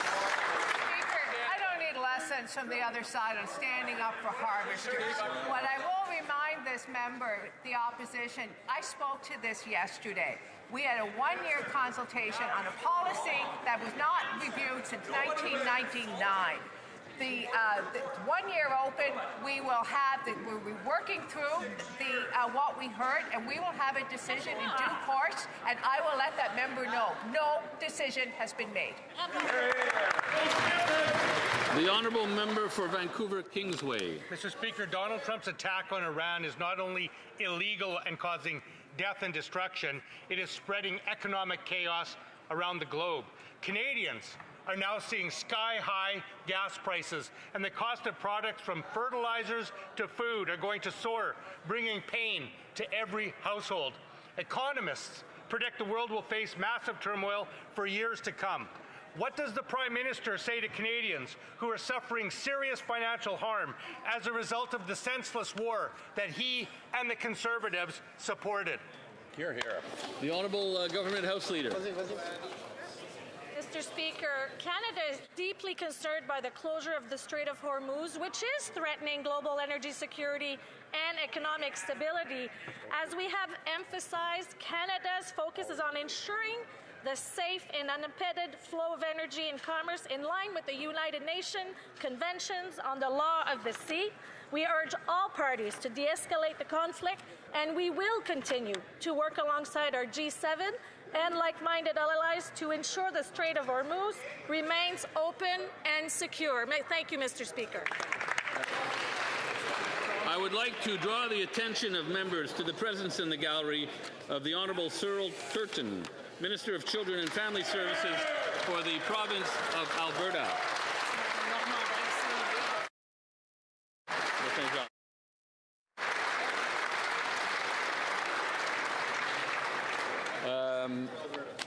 L'honorable député de Saint-Jean. The honourable member for Saint-Jean. Mr. Speaker, earlier you refused a question from my colleague for Rivière-du-Nord. The underlying issue with that question was whether the government will use a veto on the notwithstanding clause. I would submit that the answer to that question specifically has to do with the federal administration.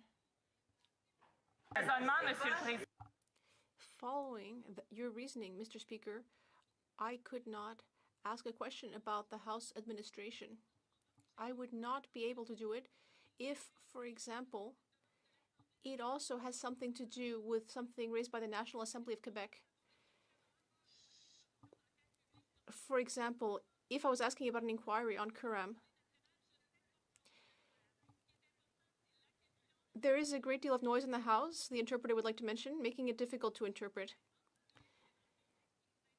Also, I would submit that in the current situation that we're discussing, it is important to consider who is making the request.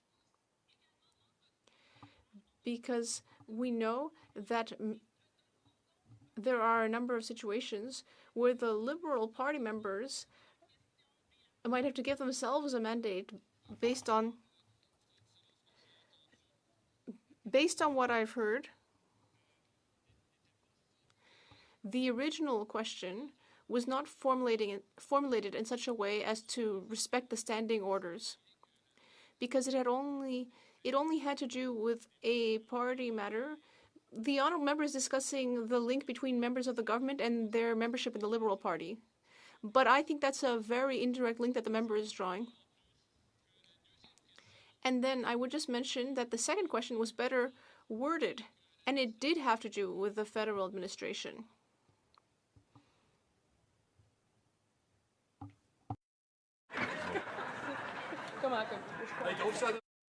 L'honorable député de Saint-Jean. The honourable member for Saint-Jean. At the risk of repeating myself, Mr. Speaker, you nonetheless prevented a member from asking a question simply on the pretext that it had to do with a party. And I would reiterate, members of the House cannot be entirely dissociated of their roles as members of a party, because they are voting members of the party at the convention to give themselves their mandate. And so, in my opinion, the question was entirely relevant, and refusing it shows partiality on your part. Partiality that does not suit you at all, in my opinion. These questions that have to do with the internal management of a party are not in order. But as I said, the second question did have a connection with government decisions, which is why I decided it was in order. The honourable member for Argenteuil-la-Petite-Nation. There was a mistake yesterday in transmitting information from the House, and due to that, I think there is unanimous consent to include my vote, which is that I would vote nay. All those opposed to the honourable members moving the motion will please say nay. Very well. The House has heard the terms of the motion. All those opposed to the motion will please say nay. Very well. The honourable member for Yellowhead. In the same vein, I had technical difficulties yesterday. If I could also have my vote included, but I will be voting yay. Opposed to the honourable member moving the motion will please say nay. Agreed. The House has heard the terms of the motion. All those opposed to the motion will please say nay. Carried. It being 3:16, the House will now proceed to the Well, quite a few points of orders there. Now, this little part here, I've seen this before, where a question has been denied an answer because it didn't have anything to do with government business as interpreted by the Speaker. Now, let's remember, the Speaker has a difficult job to do. You've seen how the House reacts. And he tries to keep the business going as best he can. Every Speaker is different. Every House is different. You want to see how different lower houses perform? Go to the BC lower house in their legislative assembly. And that Speaker there, he doesn't stand for anything. It's like almost dead quiet in there. You could almost hear a pin drop. He's not allowing any business to be concluded unless everybody's behaving. But the federal House has a long tradition of being quite boisterous and noisy. Most people won't remember this. Before the lower house was broadcasted on TV, it was only over the radio. So all you heard on the radio instead of applause is you heard what they always did in the lower house for centuries, which was to thump their desk with their hands. So you heard this long, like, just people like, and then the first time they come on TV, well, everyone is going like, that looks kind of stupid, because everyone was just like slamming their hands on their desk. They're like, oh my goodness. And of course, after a few comedy skits of people falling over, slamming on their desks in repetitive manners, well, they quickly adopted applause, which of course now can cause interpreter issues because the applause seems to go on and on and on, especially on the Liberal side. And then when the Conservatives finally their turn to talk, they finally start talking, or whether it's the NDP or the Bloc, and the Bloc had also brought this up as a point of order in the past, the interpreters can't hear. So those, depending on the interpreters, don't get to hear what the member is actually saying. So it's a bit taking away their voice. Again, more effery from the Liberals in doing this. And they've been told, but they keep doing it. Keep applauding, keep applauding. Now, getting back to Francis and his decision on the point of order, I actually have a video out on where he made a bad decision in the past again. And the other thing is, he says only questions regarding government business needs to be asked. Then why does he allow the government to respond by asking questions that have nothing to do with government business? Bunch of hypocrites. All right, well, let's do a review of what they covered today on the question period.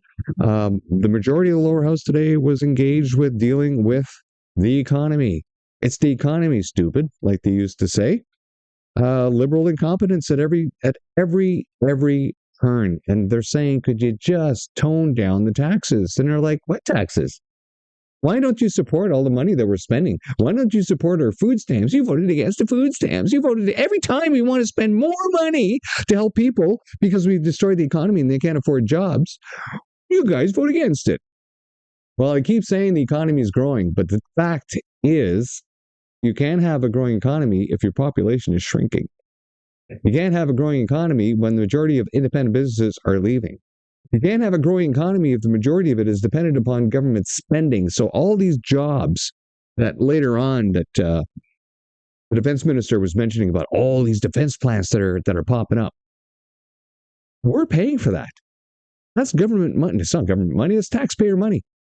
These are spending decisions that a government has made to ramp up creating war machines for some reason.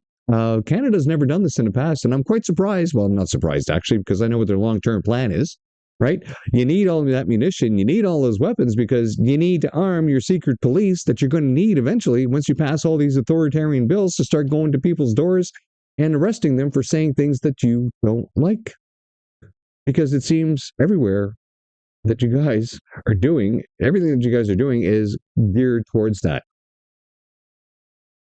They also talked about the withstanding clause, 2 bouts of that from the Bloc Quebecois, but they did find enough time to talk about the QURAM Software issue and OAS. And again, the Liberals always celebrating failure. They're like, oh, but most of the people got their checks and we're still working on the backlog, though. 8-9 months later for some people, probably not getting checks. Nice work, Liberals. And of course, cost overruns for IT are all locked into this. They didn't actually mention the public service IT system, but they were saying once again, all these IT decisions being made, it's been nothing but extra expenses. And guess what? Apparently the latest IT for the public service that has ties to Brookfield. No surprise.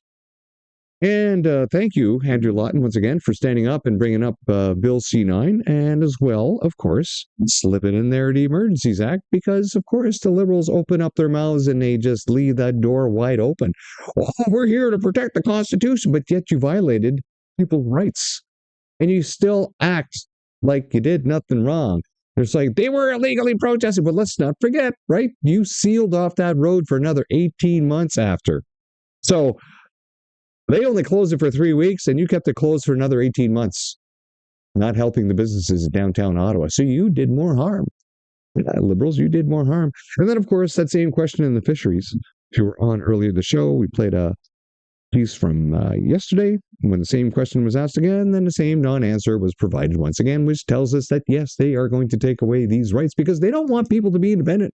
They want everyone to be dependent upon the Liberals, the government, for the rest of their lives, for a job, for food stamps, for a house. Yes, they want to control you every single last step. If you don't believe it, look at what they do.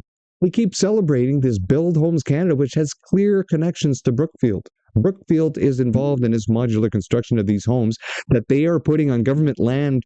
It's not affordable housing, it's rental units. Rental units provided by the taxpayer that are going to be offset by the taxpayer for people who can't afford taxes anymore to live in it. A little box, off a shack, off a rack. Instead of doing what the economy used to do, which is actually have tradespeople engaged in building homes that people could buy and invest in. But they don't want that either because you know what's coming around the corner next? The home equity tax. That's right, El Bozos. You thought you were safe with your equity in your house, the last thing that he wouldn't touch? Well, he's gone after your pension. Last is left is whatever little property that there is. That is, if they haven't already given it away to the natives. All right, we'll see you tomorrow. Thanks for coming out. And we'll be back tomorrow morning at 9 o'clock for the second breakfast. Please come back. Thank you again for all my followers and subscribers. I really appreciate you. See you next time. Bye-bye. Hundreds of IRGC agents into the country. Yesterday, the immigration minister practiced the art of deflection. It seems that when it comes to the safety of Canadians, that the Liberal ministers play a game of who, me? Yes, you, not me, then who? If the Conservatives want the truth, we'll tell them the truth. Speech yesterday from the Prime Minister really freaked these Conservatives out because they saw the ambition in that speech. And not only did they see it in that speech today, as the Prime Minister stood with the Premier investing in new nuclear to ensure the jobs of today and the future, they know that the youth... The only thing that's revolting are those answers. Speaker, we will take no lessons from these Conservatives. Trust me on that. The Minister didn't write the Prime Minister's speech yesterday because it wouldn't have bored and depressed to tears. It's really hard to follow, isn't it, Mr. Speaker? All of those poor students stuck in that room. There he spoke about how they would have to sacrifice more and that it would take time to reverse all of the misery that has built up over the last 10 years. Mr. Speaker, young people want to have homes. They want to have jobs. They want to have hope.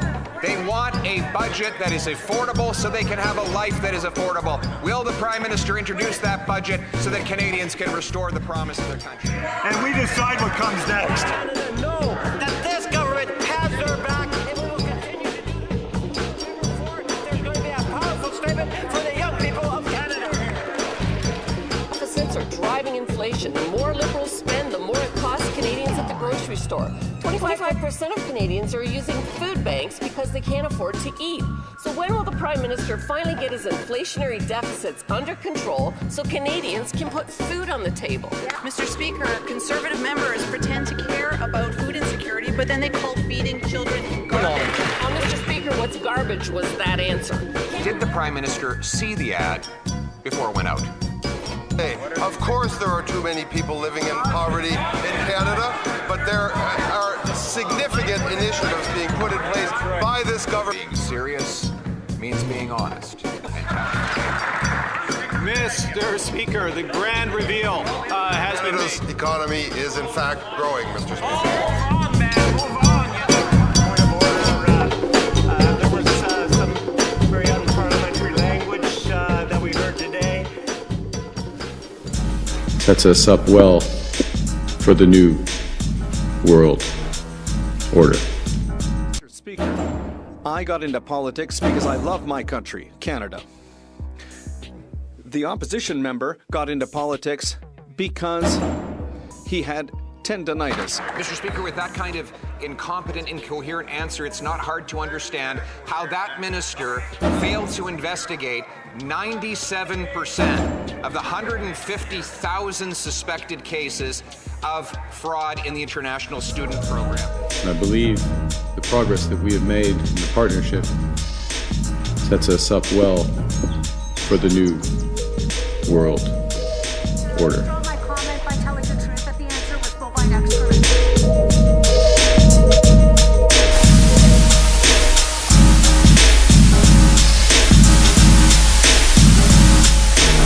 Producers produce 2 million vehicles a year. After a decade of their incompetence, that went down to 1.2 million. Now it gets worse, unfortunately, because since this new Prime Minister has taken office, auto exports are down a further 54%. It's a decimation. We've lost the Brampton plant. We've lost Picard. We've lost the Bright Drop facility. We've lost a third shift at Ottawa. And this is all since they announced their so-called new auto policy. When will they realize it's garbage and move to our tariff-free auto pact?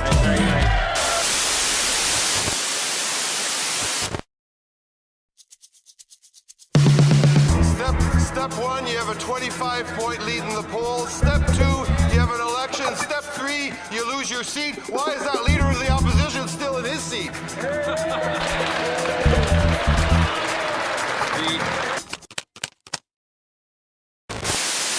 Mr. Speaker, you know what's down? The number of Conservative MPs sitting on that side of the House.